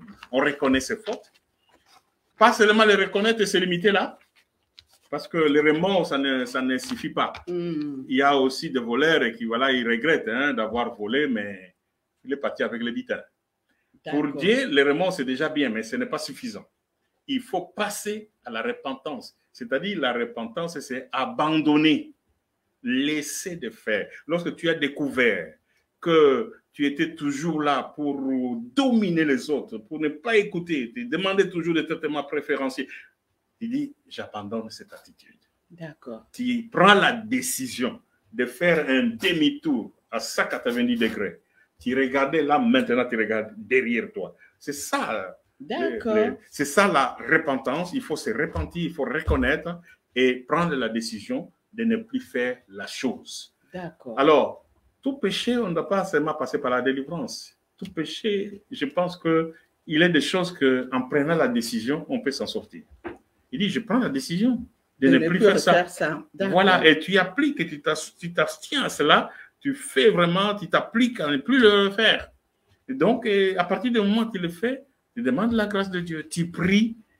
Maintenant, si c'est très fort, rebelote, ça revient, la Bible dit qu'il y a certaines choses qu'il faut passer par des hommes qui ont l'autorité de Dieu. Il faut avoir une autorité spirituelle qui est investie d'un pouvoir. Si un péché te joue des tours et des tours, va voir l'homme de Dieu, le pasteur, l'apôtre, tout ça. Ils vont prier, il faut faire une prière d'autorité pour faire la délivrance, parce que c'est à un niveau très fort. D'accord. Donc d'abord, c'est la repentance, la reconnaissance, l'abandon de la chose. Eux, on se tourne vers Dieu. Dieu nous aide, il nous accepte et c'est fini. Amen. C'est fini. Ok. Alors, pour finir, la conclusion de Dieu. Voilà. Il ne nous reste plus beaucoup de temps. Je vais prendre 2 minutes ou 3 minutes. D'accord. Je vais lire un texte, quelques versets. C'est très important. Je veux vraiment que tout le monde entende Ésaïe chapitre 14. Je vais lire les versets 12 à 14. Donc, je lis ces 3 versets. Ésaïe chapitre 14, versets 12 à 14 aussi. Te voilà tombé du ciel, te voilà tombé du ciel. On parle à qui là? On parle à ce Lucifer. Astre brillant, fils de l'aurore, tu es abattu à terre. Toi, le vainqueur des nations, tu disais à ton cœur, je monterai au ciel, je lèverai mon trône au-dessus des étoiles de Dieu. Je m'assiérai sur la montagne de l'assemblée, à l'extrémité du septentrion. Verset 14. Je monterai sur les sommets de nu, je serai semblable au Très-Haut. Voilà ce qui a fait le problème de Satan. Il serait semblable au Très-Haut. Mais tu as été précipité dans le séjour de mort, dans les profondeurs de la fosse. Ceux qui te voient et fixent sur toi les regards, ils te considèrent attentivement. Et c'est là cet homme qui faisait trembler la terre. Homme de Dieu, fils et fille de Dieu, tu faisais trembler ton village, tu faisais trembler ta ville avec tes conférences, avec tes campagnes d'évangélisation. Mais attention, tu peux tomber par terre à cause de l'orgueil. La Bible dit que ce Messie était craint, il faisait trembler. Peut-être toi, tu n'as jamais fait trembler la terre. Mais Lucifer faisait trembler la terre. Mais Dieu dit, il a été précipité à cause de l'orgueil parce qu'il voulait s'égaler à Dieu. L'orgueil, ça nous ramène à nous hisser à un niveau qui n'est pas le nôtre. On abandonne notre niveau réel pour se hisser à un niveau irréel. On se fait tellement confiance à soi-même qu'on oublie ses faiblesses. Et donc, mes frères, nous avons été suffisamment enrichis et informés. Ça a été des séances d'information, de formation, et aujourd'hui, j'appelle ça des transformations. Merci beaucoup, Dr Omari. Voilà, soyez transformés, soyez... Merci beaucoup. Alors, Dr Omari, oui. On est bien d'accord que nul n'est parfait. Nul n'est parfait, oui. Alors, parmi les 30 symptômes, permettez-moi de vous poser cette question. Vous vous retrouvez dans quels symptômes? Parce que nul n'est parfait. Je m'attendais à cette alors, question. Si vous ne voulez pas répondre, merci. Non, je vais vous répondre. Mais je ne vais pas vous citer nommément. Je peux me retrouver. Voilà. Mais ce n'est pas ici à dire que je me retrouve dans ceci ou dans cela. Parce qu'avant d'enseigner aux autres, Dieu m'a enseigné d'abord les premiers. Amen. Tout ce que j'enseigne aux gens, Dieu me les enseigne déjà. Et je fais le travail qu'il faut faire avant de commencer à enseigner les autres. Merci. Donc, s'il y avait des problèmes là-dessus, soyez-en sûrs que j'ai réglé le problème avec mon Seigneur avant de venir partager avec vous. Merci beaucoup, merci Dr Omari, merci beaucoup. Merci Maman Priscilla de m'avoir donné cette occasion de partager. Merci. Alors, bien-aimés de Dieu, nous sommes arrivés presque à la fin de notre émission Face AB de Paris. Nous clôturons cette thématique sur l'orgueil. Alors, je rappelle que l'objectif de cette émission n'était pas de pointer du doigt à quelqu'un. Loin de là. L'objectif de cette émission, c'est pour que nous puissions vraiment demander la grâce de Dieu, afin que le Seigneur puisse nous libérer, le Seigneur puisse nous délivrer, le Seigneur puisse nous guérir, afin que nous puissions vraiment bénéficier de cette grâce des miséricordes. Voilà. Alors, pour finir, ce que je peux dire, les enseignements ont été vraiment très, très riches. 5 séries très riches. Dieu résiste aux orgueilleux. Amen. Dieu résiste aux orgueilleux et il fait grâce aux humbles. Amen. Bien-aimés, l'orgueil précède la chute, tel que nous venons de le lire, et l'humilité précède la gloire. Amen. Bien-aimés, imitons Jésus-Christ, imitons l'homme de Galilée. La parole de Dieu déclare dans Philippiens 2, ayons le même sentiment qui était en Jésus-Christ. Les sentiments d'amour, les sentiments d'humilité, les sentiments de compassion, Amen. Vraiment. Parce que Jésus lui-même, étant Dieu, il n'a même pas regardé à son rang d'être égal à son Père, il s'est humilié. Il s'est abaissé. Il a été obéissant. Obéissant jusqu'à la mort, à mourir à la mort, à la croix. Quelle mort honteuse. Voilà pourquoi son Père l'a souverainement élevé en lui conférant un nom qui est au-dessus de tout nom, Alléluia. afin que tout genou fléchisse dans les cieux, sur la terre, sous la terre, dans les enfers, et que toutes les langues confessent que Jésus-Christ est Seigneur, à la gloire de Dieu le Père. Amen, Oh, amen, amen, bien-aimés, soyons humbles. Soyons humbles. Amen. Tu veux vivre l'accomplissement de tes promesses? Sois dans l'humilité. Développe l'attitude de l'homme de Galilée, l'attitude de Jésus-Christ. Alléluia. Amen. Oh, nous avons été bénis. Merci. Nous avons été bénis par ces enseignements. Vous voyez, je suis en train de monter. Je crois que je suis en train de prêcher. Alléluia.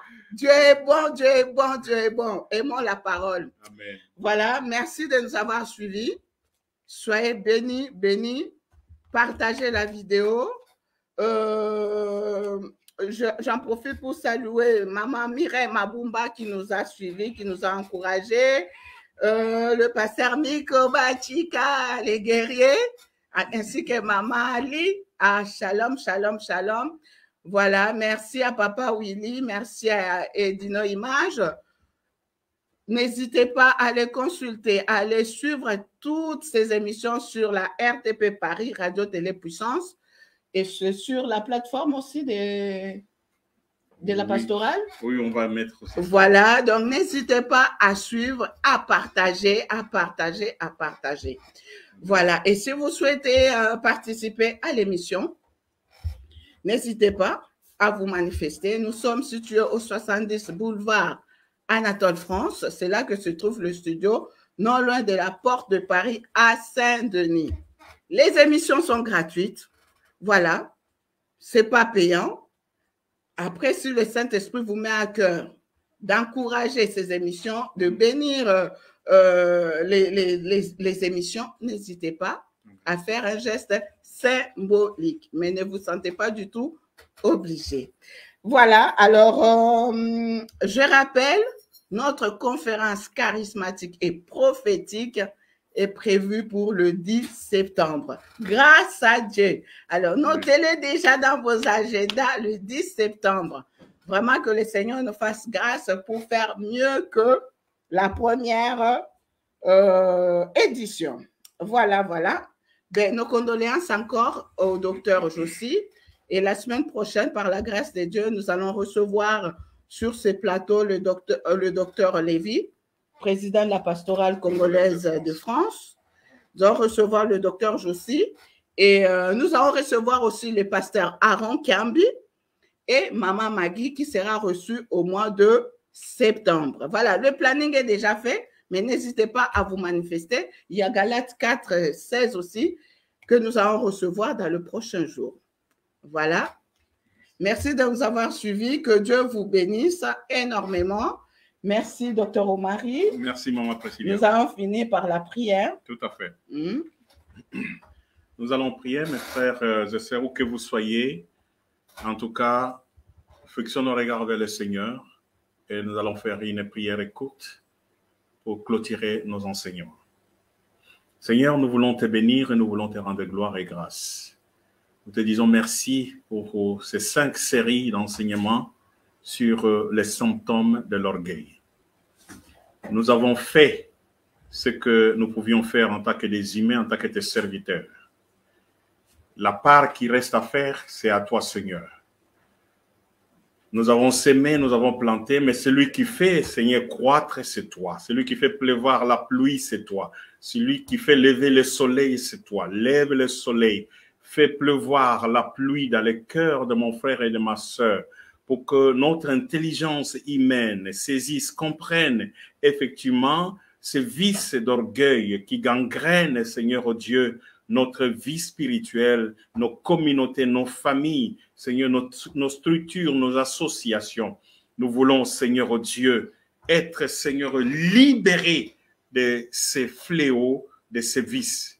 Nous te remercions et nous remercions le Saint-Esprit qui a fait beaucoup de choses, qui nous a enseigné par-dessus toutes choses et qui a permis, Seigneur Dieu, que nous puissions savoir, connaître comment fonctionne l'orgueil et nous te sommes infiniment reconnaissants.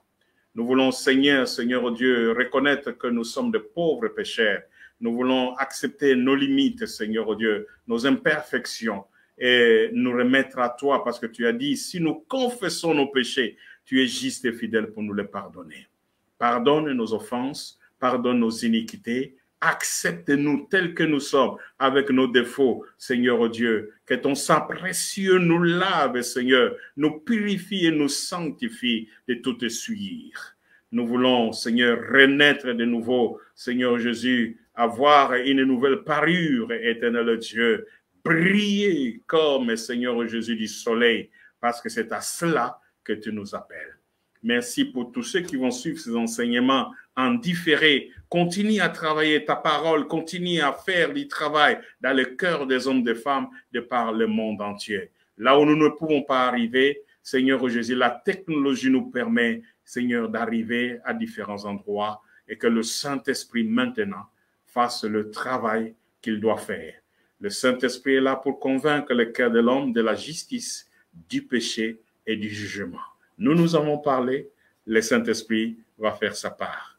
Je bénis ma sœur Priscilla, qui est en tout cas ta servante présentatrice de cette émission Face A, Face B. Je bénis ces studios et Edino Images qui nous accueillent ici chaque fois que nous avons besoin.